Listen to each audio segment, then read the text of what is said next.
I've been an artist, I would say probably since I was 12. I started doing art continuously at age 12 and realized I loved it.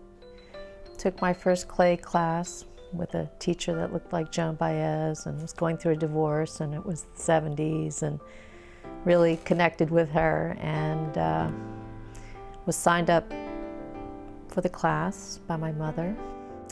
Did not want to go, got very mad at her, yelled at her, and then when she picked me up on time, I yelled at her for picking me up on time. So I really was, found a connection with the material at an early age. I want to create literally almost like a fossil. What's interesting about the way I've been working with clay is I'm taking actual natural elements and embedding them with liquid clay. So if it's a natural material, the clay actually goes into the matrix of the natural material. Say a leaf, almost like a sponge absorbs liquid. And then when you fire it, it's like an accelerated aging process, like a fossilization process. And what comes out looks like what it was, it's just hardened. And so a lot of times that actual process of sort of fossilizing something, to me, has a lot of implications and then gets my mind wandering other places, like, okay, I've made this fossilized book. Well, book of what? Book to what? Sometimes it might begin with a poem or a collection of poems like Neruda's Stones of the Sky. I absolutely love, just the idea of these love poems to the earth. It's like we should read them every day. We should have gratitude for that. And so, and I think of that, when I read, say, Neruda poems, the words, the language, trying to describe, say, topaz, and the timelessness of that, and that encapsulating of millennia, and then describing the color and the feeling and sort of the thread of where that goes and how that connects with us. And then sort of create a work based on sort of an homage to, say, a color, cobalt or indigo. And so I did a suite of 9 forms called Ode to Indigo, and they were sort of meditations. Almost like, you might have stanzas or sonnets and sort of a meditation in that way. Sometimes they're large-scale wall installations where ceramic elements are created, and some of them have acrylic hangers, so parts are connected to these acrylic rods and screwed directly into the wall. Sometimes they're in free-form arrangements. Maybe I've been looking at the cosmos and images from the Hubble spacecraft telescope, so I've been looking at the Veil Nebula and trying to not really recreate it, but get sort of the feeling of that fluttery flight and the light and the wonder of it all.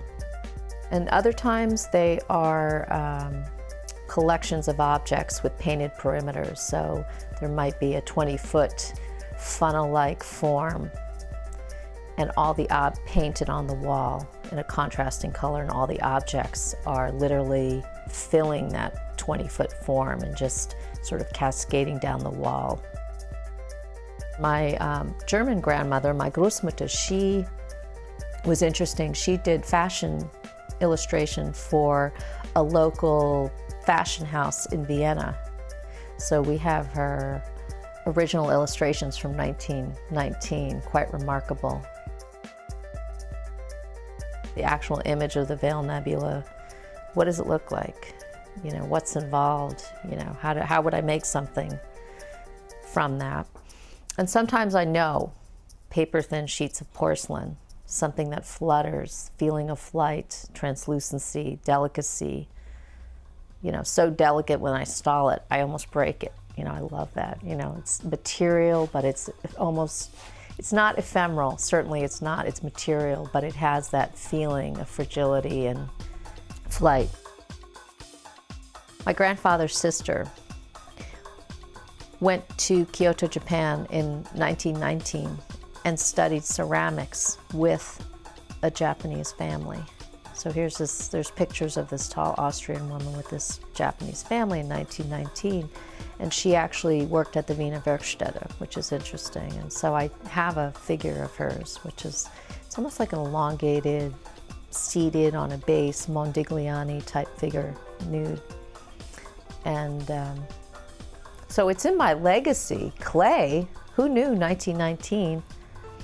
And my Japanese grandfather was a kind of a prominent Japanese-American architect who did a lot with, he worked some with the military. Actually, he and my mother and aunt were interred in the Japanese-American camp Topaz in Utah.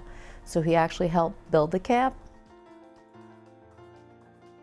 I might systematically be doing something, you know, ripping telephone books into shards so that I can smear clay on each piece of paper, because I don't like to make one big sheet and just smash it. That's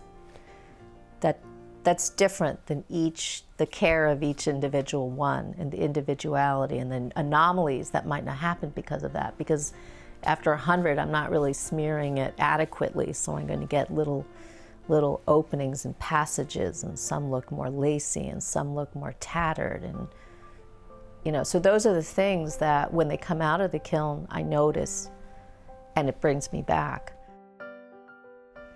And for me, what I realized is that's really what keeps me back and keeps me interested. So I don't always need to know where I'm going, but I need some sort of beacon. And it could be the smallest little fragment crumb that, you know, broke off of something. Or it could be, again, something I've started in the studio and I'm listening to NPR, or flipping through a magazine, or looking down at the sidewalk and I see something and it triggers. So there's a lot of things that are out there. We just don't know what to notice, so we need to try to be present, because we never know what's important.